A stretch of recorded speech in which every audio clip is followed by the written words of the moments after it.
right, welcome to the operating room. So this is where I want to demonstrate like where are the facet joints. Now we've talked about this, the facet joints or the Z joints, you know. So let's look here. We have our model that's laying in this position like that.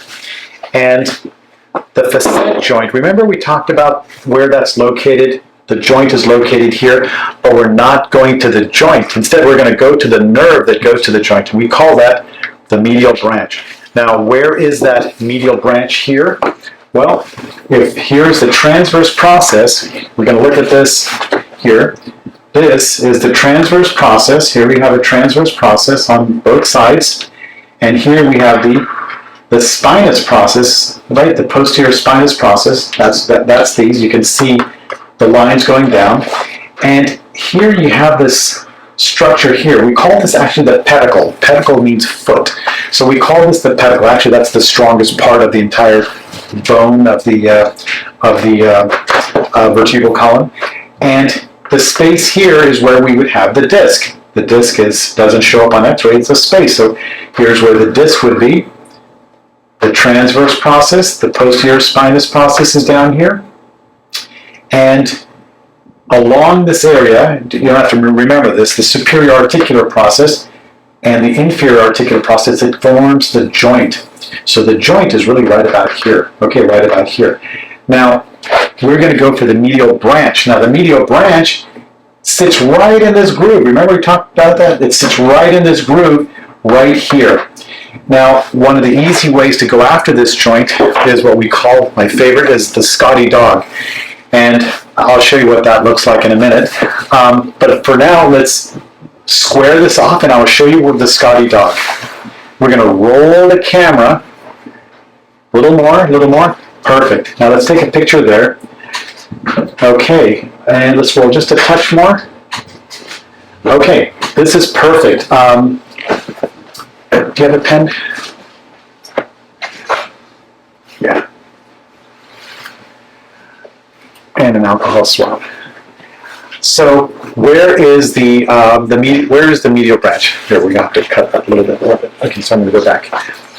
Okay, so we've rolled this into the oblique view, and this is where we're going to find where is our medial branch. Now, you're going to love this. This is where the Scotty dog is. Well, we've obliqued it. I'm going to show you the Scotty dog, and that's important because we're going to do this procedure, and I'll show you where we're going to go. So here, a little bit of imagination is required. Here's the nose. Here's the front, the neck, the front leg. Here's the back leg. Comes around, and here is the back. Now, that's supposed to look like a Scotty dog. So the medial branch, where does that sit? It sits right here, the eye of the Scotty dog. That's where our target is for a medial branch block. Now, this dog is important for many things in pain management, including, discectomies and for doing radio frequency and for doing sympathetic blocks. But right now, let's focus on the medial branch. So this is where I want my injection to go. Now I'll show you on this model here. As we roll the camera, it's hard to imagine, but the Scotty dog sits right here, and that's the eye. That's my target. That's where I'm going to go. And typically, I like patients to be either lightly sedated or some generous local in the skin. It doesn't really hurt, and these needles are small when we do the medial branch block. When we're talking about doing a radio frequency, which we're talking about here, I'm going to get rid of the dog here. Let me show you what typically has to happen. Let's come back to an AP view. So if we're going to do a radio frequency ablation, these are the steps that everyone does. They first start with this view. They get a nice squared off view. They look at this and they say, okay, roll away. Okay, we're going to roll away. Okay, well, I've got my Scotty dog view. Now for a medial branch block, I just have to go to the eye and I'm done, okay, at several levels. For a radio frequency, that's not quite what we need. So now we're going to tilt. Let's get a picture. We're going to tilt a little bit more. Great. So this is where we're going to go. We want the tilt because we want For a typical needle, now I'm going to show you a typical radiofrequency needle. This is a generic radiofrequency needle. You can see it has a slight curve. But typically what we would do is we would rotate in this view, and then we would go to the eye, because when we're done, the needle is not going to look like this. It's going to kind of look like this. Why is that? Because the tip of the needle has to rest kind of in a long, lengthwise along the nerve. So if this is the nerve, having my radiofrequency needle here doesn't help me. I need it on the nerve, but maybe I didn't cover the nerve completely. So I'll burn here, or radiofrequency here, then I'll radiofrequency in other directions. So I'll do one session of radiofrequency, then I'll roll it. So I'll do one session here, roll it, one session here, maybe another session here. So I end up doing at least 3 or 4 burns. Why is that? Because I want to create the lesion. I want to really kind of divide that nerve. Look at all the steps that we had to take for doing a traditional radiofrequency ablation.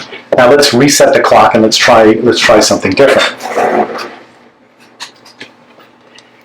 Now, this is where we started. We squared off. Now let's see what happens when we use a Nimbus needle. Now, the Nimbus needle is a little unique. This actually has prongs that expand out. So even though this may be 5 millimeters, when those prongs expand, it's 10 millimeters. Now remember what we talked about? We need a large lesion because we really want to divide that nerve. All right, so let's have a look at why this can create a lesion this big from this little needle. So watch this. This is the coolest part. So here, for example, I'm going to place it again. Remember, I'm not going to try to angle it and try to run it along the side like a traditional needle, right? I'm just going to go straight in. Now, once I'm here, boom, I just contact the bone and I deploy. And look at that. You can see the 2 prongs that came out.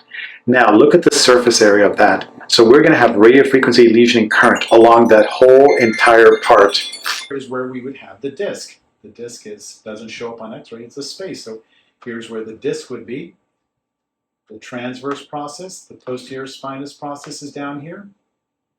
All right, so I want to access this junction here between my superior articular process and my transverse process, and that's where the medial branch nerve is going to sit. So let's look at where we do that on the X-ray. Okay, let's have a picture, please. Okay, so I'm out. I just want to go down a little bit over. So I'm just going to go right about here. Just a little bit more.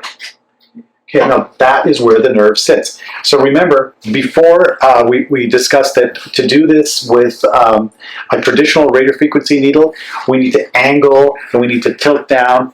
Forget it. I'm not going to do any of that. I'm just going to go straight here. I'm going to find my spot and I'm going to just go straight down like a gun barrel approach. Picture? Okay, I'm just going to adjust it. Okay, I'm there. Okay, and if I want to fine tune this, I can even go a little higher. But picture. But this is it. I don't need to do anything more. This is the location. How long did that take?